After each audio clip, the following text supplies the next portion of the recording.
Australia Overnight. Now, the Walk for Epilepsy is in its 8th year, with around 270,000 Australians currently living with epilepsy.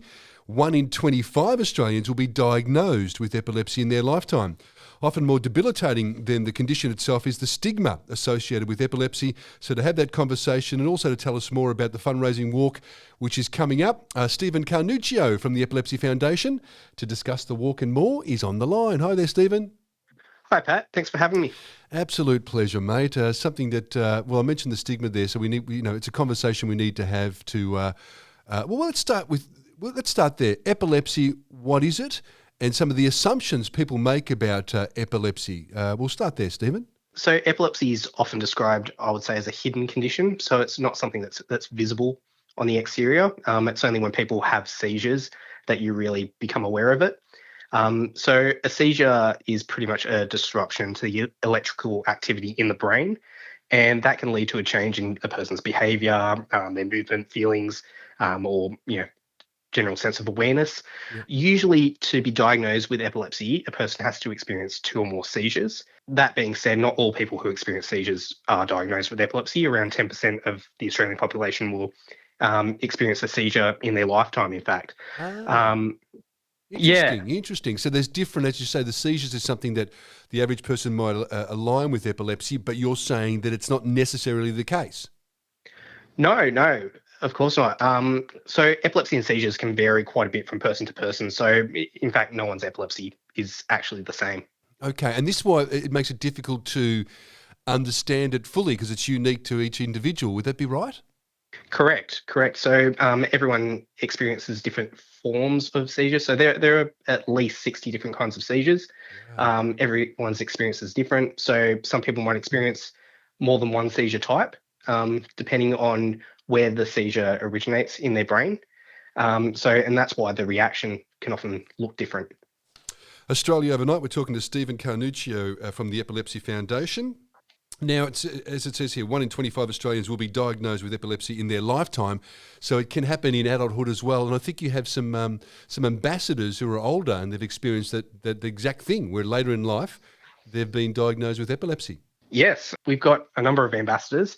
The most prominent one is probably Neil Baum, who was diagnosed with epilepsy later in life. So he was only diagnosed a few years ago, and he's been an incredible support to the foundation. Fortunately for Neil, his epilepsy is being managed and is currently under control. But for many people, that's not always the case. Good on you, mate. What a wonderful cause. We actually caught up during the week and had a cup of coffee and had a chat as well. And you spoke about your role there and the great work at Epilepsy. It's a national thing. So is it right to say, so you're Melbourne Victorian based, but of course there's resources across the nation with the Epilepsy Foundation, yeah?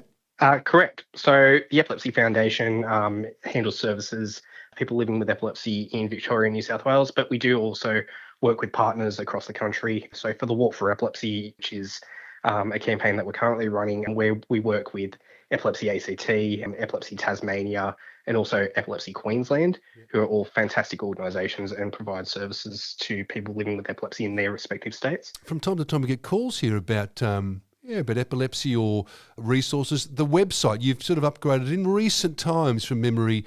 It's a good resource, yeah? You go to the website and there's, everything you need to know is there. At least as a good sort of point of contact to start, thinking about or doing some research if you or somebody you know needs to find out more about epilepsy. Yeah, correct. So if you head to any of our websites, but I'll speak about the foundations, we cover a range of topics from what is epilepsy to the different types of epilepsy, right through to our education and training and how you can gain more understanding and get involved with certain courses, can improve your understanding and knowing of what to do when someone has a seizure. So you mentioned the hidden part there, Stephen. So, the more we talk about it and, do things like this on the radio, and we'll talk about the walk soon, allow people to not have it hidden and to have it as something that everybody understands and can assist with.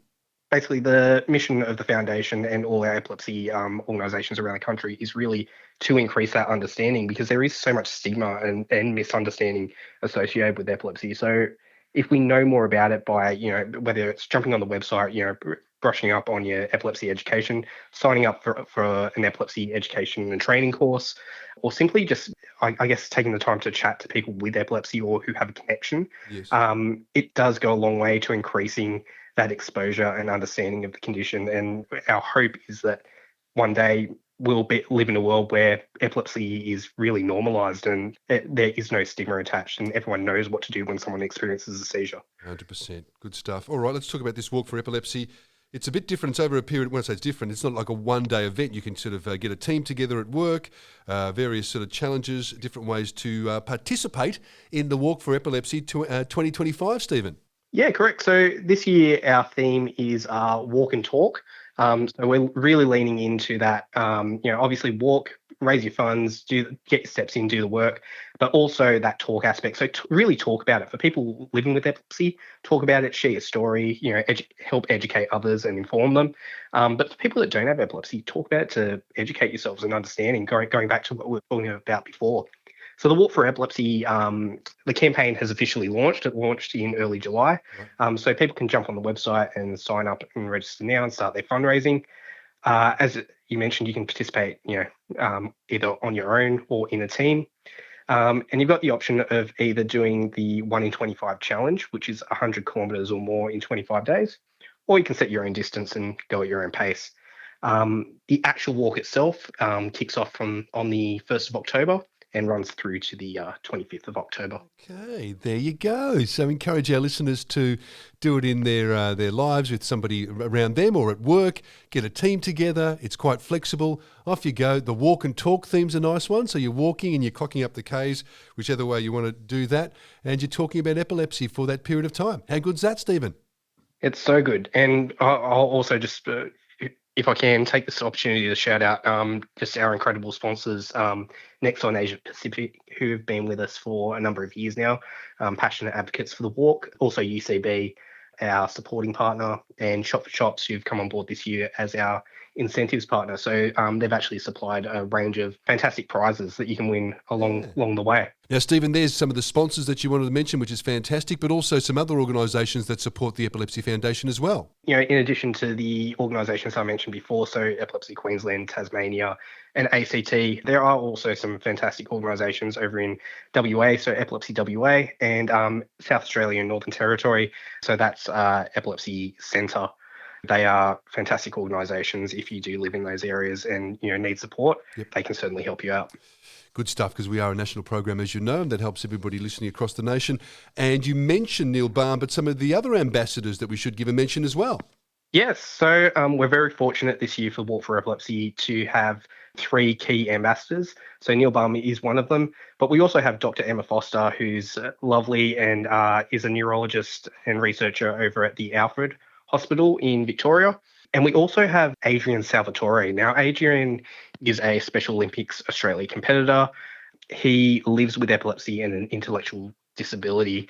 I think the biggest thing with Adrian is, for people living with epilepsy, they often hear you can't or, are met with that attitude. Adrian is very much the personification of you can. He is a Special Olympics competitor. He is a performer. We actually just got back from watching him in a musical last night, Shrek the Musical by Stars and the Moon. Oh, yes. We've spoken about that. I've got some involvement with that. Yep.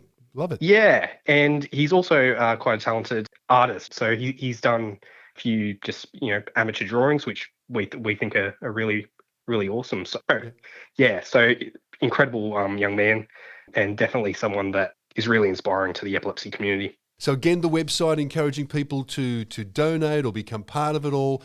Go online. Is that the best way? Make a phone call maybe? Just get involved? Yeah, so if you jump on the website, walkforepilepsy.org.au, just hit register and follow the registration flow. And it's a really easy to sign up and then start clocking your Ks. walkforepilepsy.org.au is the website, as you say, and start clocking up the case. Good on you, Stephen. Really great work there. There's you and a small team there based in Surrey Hills, and really, I think, making some progress with getting the word out there with epilepsy. The 8th year in a row for this walk. But, I'm glad we can support it again this year, mate. And as you say, walk and also talk about it. That's what you've got to do. Thanks so much, Pat.